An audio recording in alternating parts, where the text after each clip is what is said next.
Welcome to Corporate Finance Explained, where we break down the essential topics every corporate finance professional needs to know. This series is narrated by AI, created using CFI's expert training materials, and designed to help you stay ahead in the world of finance. Enjoy this week's deep dive. All right, so let's jump into something that I've always found super interesting. How do some companies, like Apple or Google, stay at the top for what feels like forever, while others just, they fade away? I think the answer lies in something called an economic moat. Yeah, that's a really good way to think about it. It's like a real moat, protecting a castle. But instead of keeping out invaders, it's protecting a company's profits and market share from the competition. So it's all about giving a company like a lasting advantage in the market, right? That makes a lot of sense. But what are the actual building blocks of like a strong economic moat? What makes a moat really strong? Well, there are five key types, and the first one is brand power. You think about a company like Apple, right? Customers are willing to pay a premium price for their products simply because of the brand's image and reputation. It's not just about the product itself. It's almost like a feeling of belonging, like you're part of an exclusive club. So it's kind of like the cool factor. I bet Apple also benefits from another type of moat, network effects. Right. The more people use iPhones and Macs, the more valuable that whole Apple ecosystem becomes. You hit the nail on the head. Visa is another perfect example of this. The more people and businesses that use their network, the more attractive and valuable it becomes for everyone else. Each new user just strengthens the network. Right, so it's kind of like a snowball effect. That's a powerful force. Are there any other types of moats that give companies an edge? Definitely. Have you ever felt stuck with a product or service? Because switching to a competitor would just be too expensive or too much of a hassle. Oh yeah, tell me about it. Like, I've been thinking about switching music streaming services, but I have like years of playlist built up. It just seems like a massive pain to start over. Right. So is that what you mean by switching costs? Precisely. Microsoft Office is another classic example. So many businesses rely so heavily on their ecosystem that switching to a competitor would be a logistical nightmare. And then you've got cost advantages that some companies have. Like this is where giants like Amazon come in, right? They're so efficient that they can just offer lower prices than anyone else. You got it. Their vast scale and super streamlined operations give them this significant cost advantage. And finally, you have regulatory and intellectual property protection. So like patents on new drugs would be a good example of that kind of moat. Absolutely. Patents in the pharmaceutical industry are a classic example. And then you have regulations that limit competition in certain industries, like utilities. That creates a protective barrier as well. So those are the five main types: brand power, network effects, switching costs, cost advantages, and then regulatory or IP protection. Wow, that's a lot to consider. This is already giving me a whole new way of looking at how businesses work. But let's say I'm looking at a company's financials, right? Are there any like red flags or telltale signs that scream strong moat or weak moat? There are definitely some key financial metrics that can give you a peek behind the curtain, so to speak. They can reveal the strength of a company's competitive advantage. One of the most important ones is return on invested capital, or ROIC. ROIC. Okay. And that basically tells you how effectively a company is using its money to generate profits. Yeah, exactly. You want to look at it in comparison to their weighted average cost of capital, or WACC. If their ROIC is consistently higher than their WACC, then it means they're generating excess returns. And that's usually a pretty good sign that they have a moat. Google, for instance, consistently achieves an ROIC of around 25%, well above their cost of capital. Makes sense. So what other financial clues should we be looking for? Another crucial one is gross margin.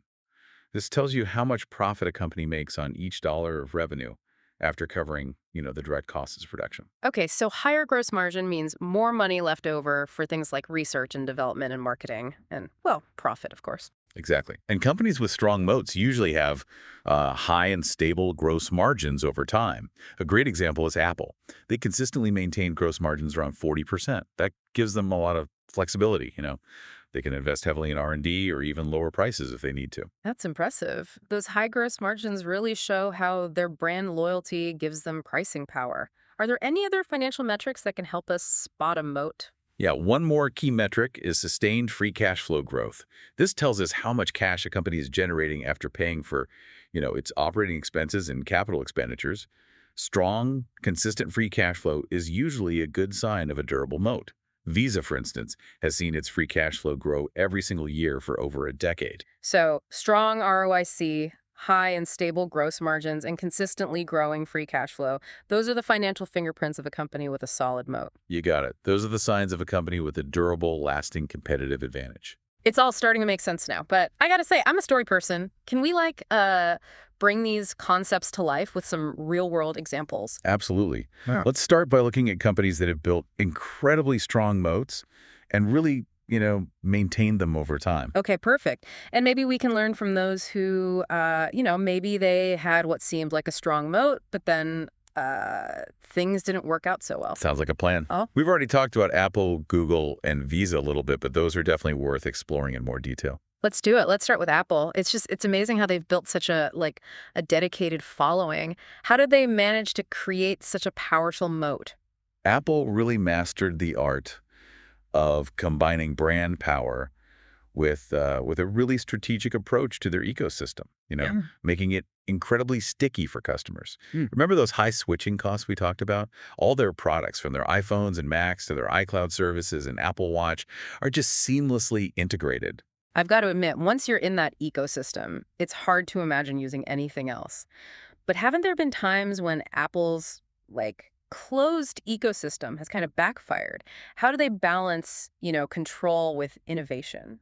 That's a really good question. It's a tricky balance, for sure. On the one hand, controlling both the hardware and the software allows them to create a really seamless and optimized user experience. But on the other hand, it can sometimes limit flexibility, Yeah. and it can potentially stifle third-party innovation. Apple's done a pretty good job over the years, though. They've adapted and evolved, striking a balance between control and openness to maintain that competitive edge. Yeah, that makes sense. And it's clear that their strategies worked out pretty well for them. Their market cap soared past $2.5 trillion. That makes them one of the most valuable companies in the world. Okay, so Apple's nailed brand power and switching costs. What about Visa? Their long-lasting dominance is pretty remarkable. What's their secret sauce? Visa is the undisputed king of network effects, right? Think about it. Every new merchant that accepts Visa and every new customer that gets a Visa card makes the entire network more valuable for everyone else. It's like that snowball effect we were talking about, right? Yeah. Gains momentum with each new participant. But isn't this level of dominance, kind of raising some eyebrows? People are worried about monopolies. How sustainable is their model in the long run? That's a really valid concern, for sure. I mean, Visa's market power is undeniable. They process over $14 trillion in payments every single year. Regulators are definitely keeping a close eye on them, trying to ensure there's fair competition in the payments industry. As for their long-term sustainability, well, I think a lot depends on their ability to innovate and adapt to new technologies and how consumer behavior changes. Things like digital currencies and mobile payment systems. That could pose a challenge down the road, but Visa has a history of adapting to these kinds of disruptions, so I wouldn't underestimate their ability to stay ahead of the curve. Those are some really interesting points. Okay, let's switch gears and talk about another tech giant, Google. They seem almost untouchable in the world of search. What's their secret weapon? Their moat is built on search dominance, basically, and a massive advantage when it comes to data. Think about it. Their search algorithm is getting better with every single search query. They're constantly learning, right? Refining their ability to give you the most relevant results. So they're like this giant learning machine that just keeps getting smarter. You could say that. And this translates into a huge advantage in their advertising business, Google Ads, which brings in over $300 billion in revenue each year. They managed to stay ahead of the competition, like Yahoo and Bing, for over 2 decades. I guess that's why we Google something, right? Not Yahoo it or Kit. Their dominance in search is so, ingrained in our culture at this point. Okay, so we've explored some of the companies that have built these really lasting moats. Now I'm curious about the other side of the coin. The companies that, maybe they had what seemed like strong moats, but then they lost their edge. What can we learn from them? There are some really valuable lessons to be learned from the companies that stumbled. Let's start with Blackberry. They were once the dominant player in the smartphone market, but their moat kind of crumbled when Apple and Android came along. Oh, yeah, I remember that. It seemed like everyone had a Blackberry and then poof, they were gone. What happened? Well, they just didn't innovate fast enough. They didn't adapt to the changing market. They were so focused on their their physical keyboard and those business-oriented features, and they just completely missed the shift, towards touchscreen interfaces and all those apps that appealed to a much wider audience. So their brand power faded, and those high switching costs just disappeared when everyone realized there were better alternatives out there. Exactly. Their market share plummeted, like from around 50% to less than 1%. It's a reminder that even a seemingly strong moat can disappear, if a company doesn't stay ahead of the curve. That's a serious warning. What's another example of a company that lost its moat? Kodak is a classic case study. And ironically, they actually invented digital photography. Wait, what? They invented the technology that basically killed their business. It's crazy, right? But they were so focused on, their existing film business that they totally underestimated how disruptive digital cameras would be. They just clung to their old model, and companies like Canon and Sony, well, they embraced the digital revolution and overtook them. Wow, talk about missing the boat. So BlackBerry failed to innovate and Kodak missed the digital wave. Any other cautionary tales that show us how important it is to adapt? Definitely. Yahoo is another one. They were the leading search engine, the top internet portal, but then they lost their dominance to Google. It's hard to even remember what they were known for, besides maybe their email. How did they fall so far behind? Both just couldn't keep up with Google's innovation, especially when it came to search algorithms. Google just kept getting better at delivering those relevant search results, and Yahoo couldn't compete. So Google built a better moat and Yahoo's crumbled. Exactly. And to make matters worse, Yahoo made some questionable acquisitions. They even turned down a $44 billion buyout offer from Microsoft. Wow, talk about a missed opportunity. Right. In the end, they were sold to Verizon for a fraction of that, just $4.8 billion. These examples are they're really fascinating. It's clear that understanding these economic moats is super crucial for anyone who's involved in, corporate finance. Absolutely. For professionals in roles like FP&A, valuation, corporate strategy, or even M&A, this is essential knowledge for making good decisions. But it's not just about understanding them, right? It's about knowing how to build them and maintain them. Yeah, exactly. That's where the real work comes in. Corporate finance teams play a crucial role in supporting the development and sustainability of a company's moat. Okay, so let's say you're working in FP&A, right? How can you actually help build and maintain that all-important moat? One key area is supporting strategic investments. FP&A teams can really leverage their financial expertise to analyze potential investments, make sure that the company's capital is being allocated to projects that will really strengthen their competitive advantage. So it's not just about crunching numbers, right? It's about understanding the strategic impact of those numbers, how those numbers fit into the bigger picture of building that moat. Exactly. It's about using those financial insights to help guide decisions. Yeah. Decisions that reinforce a company's strengths and create barriers to entry for competitors. That makes sense. What else can finance professionals do to bolster their company's moat? Protecting pricing power is another crucial one. Finance teams can help optimize pricing strategies, make sure that the company is maintaining healthy profit margins, and avoid getting dragged into those pricing wars with competitors. So they're kind of like the guardians of profitability, making sure the company can charge a fair price for its products or services without losing market share. You got it. Tesla's a great example. Their dynamic pricing strategy allows them to adjust prices kind of in real time based on demand, and that helps protect their profitability while staying competitive. That's really clever. Sounds like a tough balancing act, but it's clearly working for them. Okay, what about keeping costs under control? That's got to be essential, even for companies with, seemingly strong moats, right? Absolutely. Yeah. Even companies with a dominant market position need to be really disciplined about managing their costs. Yeah. If they want to maintain that high ROIC and maximize profitability. So even if you have an amazing product and tons of loyal customers, you can't just, sit back and relax and let costs spiral out of control. That's right. Amazon is a great example. They are relentless in their pursuit of efficiency. They're always working to optimize their logistics, streamline operations, and squeeze out those costs, so they can offer lower prices and keep that competitive edge. Makes sense. They're not just building a moat, they're constantly reinforcing it. This whole deep dive into economic moats has been so insightful. Can we do a quick recap of the key takeaways? Sure. First and foremost, economic moats are essential for long-term financial success, right? It's that protective barrier that shields a company's profits and market share. Right. We talked about those 5 main types: brand power, network effects, switching costs, cost advantages, and regulatory or IP protection. And we explored some of those key financial metrics like high and stable gross margins, strong ROIC, consistent free cash flow growth. All of those can help us assess the strength of a company's moat. Exactly. And we saw the success stories like Apple, Google, and Visa. And those cautionary tales like Blackberry, Kodak, and Yahoo.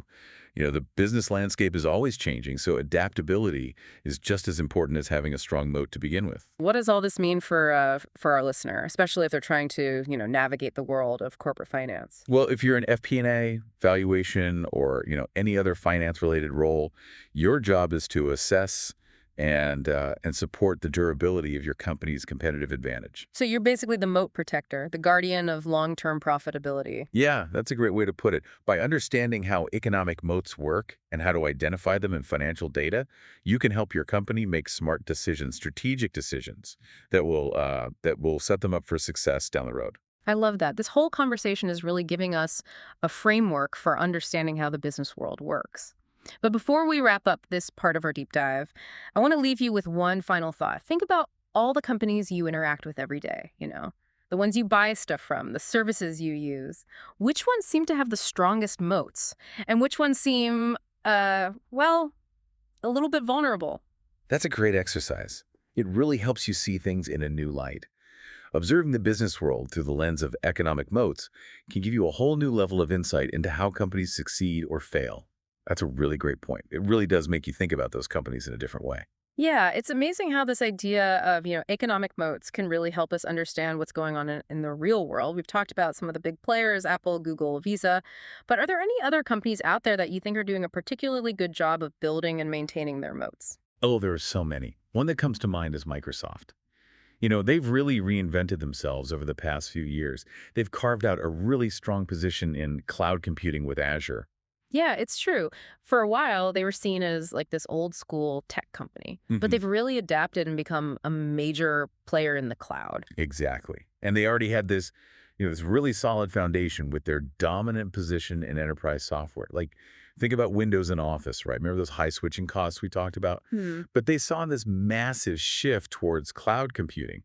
It made some pretty bold investments in Azure. So they leveraged their existing strengths and also like embrace new technologies. That's a smart move. Totally. Yeah. And their finance teams played a huge role in this. They helped Mm. guide that capital allocation towards Azure, making sure the company was putting its resources in the right places to build a lasting advantage. That's a perfect example of how FP&A can be so much more than just, number crunching.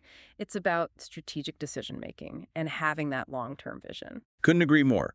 Microsoft's finance professionals help the company see the potential of Azure, the long-term potential. And they made those investments to get themselves established in that market. Okay, so Microsoft's a great example. Any other companies you think are really killing it when it comes to moat building? Well, let's talk about Amazon again. We've already talked about their cost advantages and that incredible logistics operation they have. But their story goes even deeper than that. Oh, I'm all ears. Amazon just seems like this unstoppable force, always curious to learn more about how they do it. Well, they've really mastered what's known as the flywheel effect. Yeah. Basically, each part of their business just reinforces and strengthens all the other parts. The flywheel effect. Okay, I like the sound of that, but can you break that down for me? Not sure I fully get it. So imagine a giant spinning wheel, right? Takes a lot of effort to get it moving at first. But once it gains momentum, it's almost impossible to stop. Okay, yeah, I can kind of visualize that. So with Amazon, their massive scale gives them this huge cost advantage, allows them to offer lower prices than anyone else. And that, of course, attracts more customers, which gives them even more data and insights.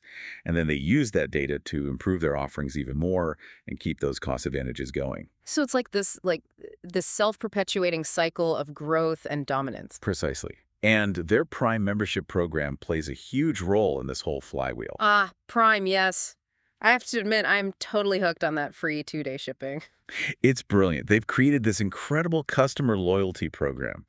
It makes it almost unthinkable for a lot of people to shop anywhere else. I know what you mean. Once you get used to that convenience and the selection, it's hard to imagine going back. And all that customer loyalty gives Amazon even more data and insights, which of course they use to personalize those recommendations, refine their product offerings, just make the whole ecosystem even more appealing. So they're basically using data as a weapon to fortify their moat. That's impressive. They've built this data-driven flywheel that's incredibly tough to disrupt. It's a masterclass in moat building. Okay, Amazon's clearly a dominant force. Any other moat building champions that we should be studying? Well, we can't forget about Coca-Cola. They've been around for over a century, and their moat's still as strong as ever. That's true. I mean, Coca-Cola is practically a global icon at this point. Yeah. What's the secret to their enduring success? It's a combination of two things: exceptional brand power and an incredibly powerful distribution network. So you have the Coca-Cola brand, which is recognized and loved all over the world. And then you have their ability to get a Coke into the hands of, like, anyone on the planet. Exactly. They've spent decades building these strong relationships with bottlers and distributors around the world. Gives them unmatched reach that's almost impossible to replicate. Yeah, I bet that makes it pretty tough for any new beverage company to compete. They just can't match that kind of distribution. It's a huge barrier to entry. And their brand recognition, combined with their marketing and advertising, gives them a lot of pricing power. People are willing to pay more for a Coke because it's a brand they trust. They have an emotional connection to it.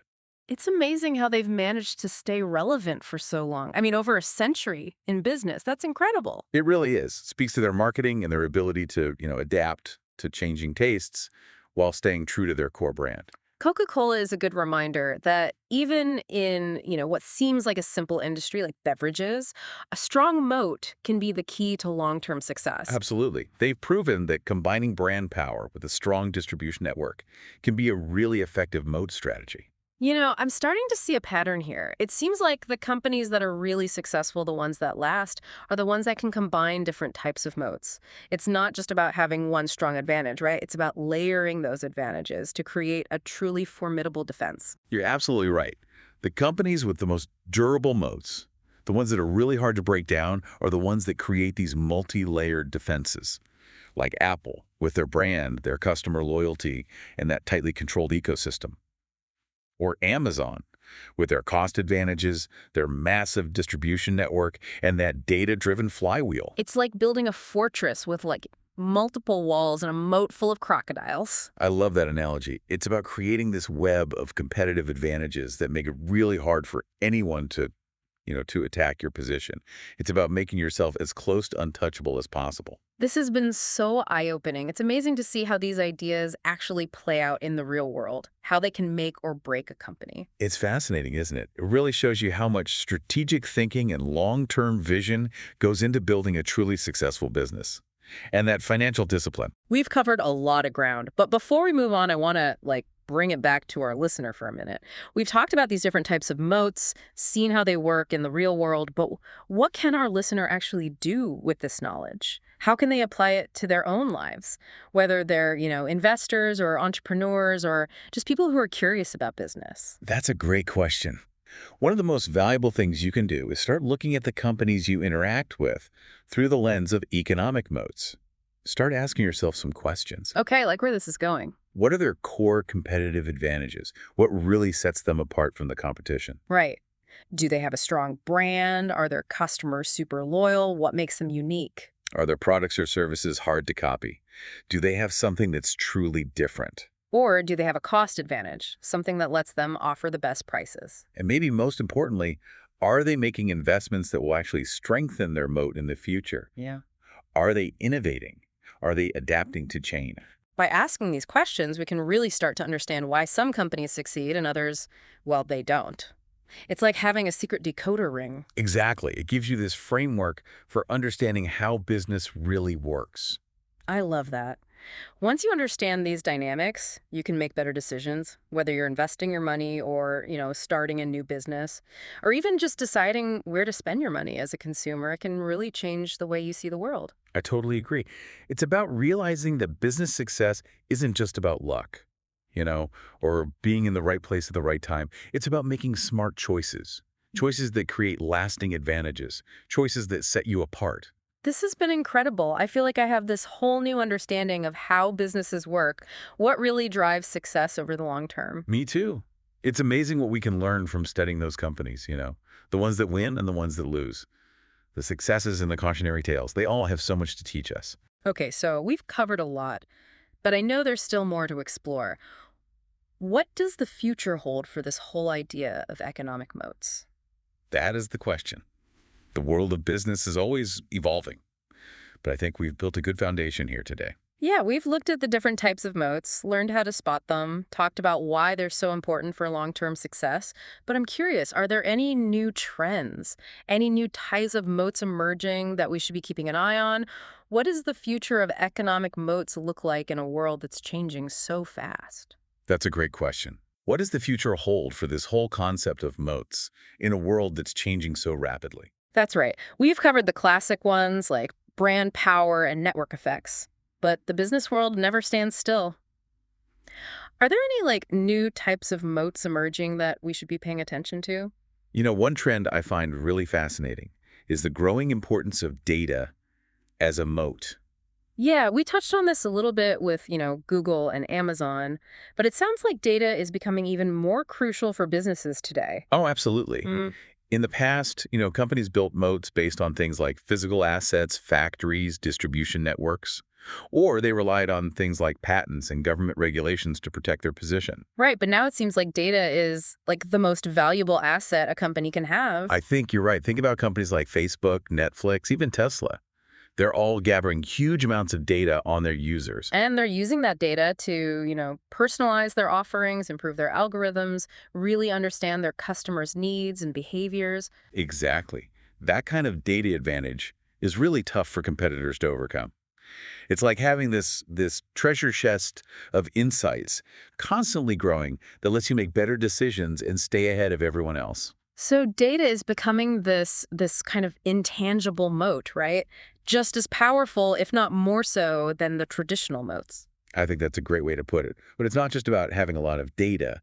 It's about knowing what to do with it. The companies that can analyze that data, extract those insights, and then act on them, those are the ones that are really going to benefit. It's like having a superpower. You see things that others can't, and you use that knowledge to make strategic decisions. I love that analogy. Data is the fuel that's powering so many of the most successful businesses today. Okay, data is a big one. Any other emerging moat trends we should be watching? Another really interesting area is the rise of platform businesses. Platforms, you mean like Uber, Airbnb, Etsy? Exactly. Those companies aren't producing goods or services in the traditional sense. What they're doing is creating a platform, connecting buyers and sellers, providers and consumers. They're creating these whole new marketplaces. And the more people use the platform, the more valuable it becomes for everyone, right? Classic network effect, but on a massive scale. That's the beauty of it. These platforms are creating entirely new markets and disrupting old industries in ways we never could have imagined a few years ago. It's crazy to think about how these platform businesses are changing everything, how we live, work, interact with each other. Absolutely. Oh. And the companies that build the most successful platforms are going to have a significant moat. It's about creating that smooth user experience, building trust, and always innovating to stay ahead of the game. So it's not just about connecting people, right? It's about building this whole ecosystem that benefits everyone. A win-win for both sides. Exactly. The best platforms are the ones that create value for everyone involved. They're fostering this sense of community, a shared purpose. Okay, data and platforms. Those are two big trends to watch. Any other emerging moat contenders out there? I think this ability to adapt and innovate is becoming increasingly important as a moat in itself. Yeah. It's not enough to just be strong today, right? You have to be able to evolve as the world changes. So it's not just about what you're doing now. It's about your ability to anticipate those future trends and challenges. Being flexible, constantly learning. You nailed it. The companies that embrace new technologies, improve their offerings, and stay ahead of the curve, those are the ones that will win in the long run. It's like Darwinian evolution for businesses, right? Survival of the fittest. Perfect analogy. The business world is more dynamic than ever before. If you can't keep up, you'll get left behind. Your moat will dry up. So just having a strong moat isn't enough. It has to be a moat that can transform and adapt. Exactly. The moats of the future, the ones that will last, they'll be built on agility, a culture of innovation, and a laser focus on the customer. This has been such an amazing journey, this deep dive into economic moats. We've explored how they work, why they matter, and what might be next as the business world keeps changing. It's been a real deep dive. So insightful. And it's incredible what we can learn from those companies, both the successes and, those that didn't quite make it, the Sure. triumphs and the failures. I completely agree. But before we go, I want to leave our listeners with one last thought. We've talked a lot about how companies build and maintain their moats, but this concept can apply to all of us, Even if we're not running some huge corporation. Ooh, I like that. What do you mean? Well, think about it. Each of us has unique skills, talents, experiences. Those are our assets. And just like a company invests in its assets to build a moat, we can invest in ourselves. So instead of thinking about economic moats as something that's just for businesses, we can apply those same principles to our own lives. Exactly. We can learn new skills, gain knowledge, build our networks, build our personal brand. It's about making ourselves more valuable. That's a powerful way to think about it. Personal growth, career advancement, we're all building our own personal moats, our own defenses against the challenges we face in the world. So as we wrap up this deep dive, I want you to think about your own personal moat. What are your strengths? What are you passionate about? What makes you unique?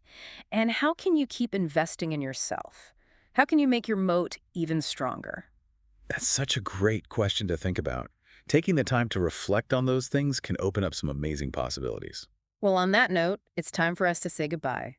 Thanks for joining us on this journey into the world of economic moats. It's been a pleasure exploring this with you. Remember, whether you're analyzing a company, making investments, or just navigating your own career, this concept can be a powerful tool. It helps you see patterns, understand how competition works, and make strategic choices that will help you succeed.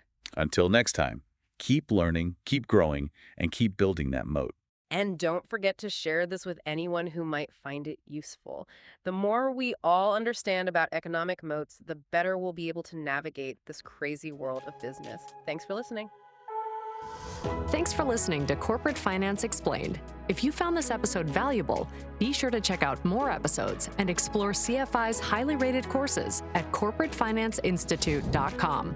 Don't forget to subscribe for more deep dives into essential finance topics. See you next time.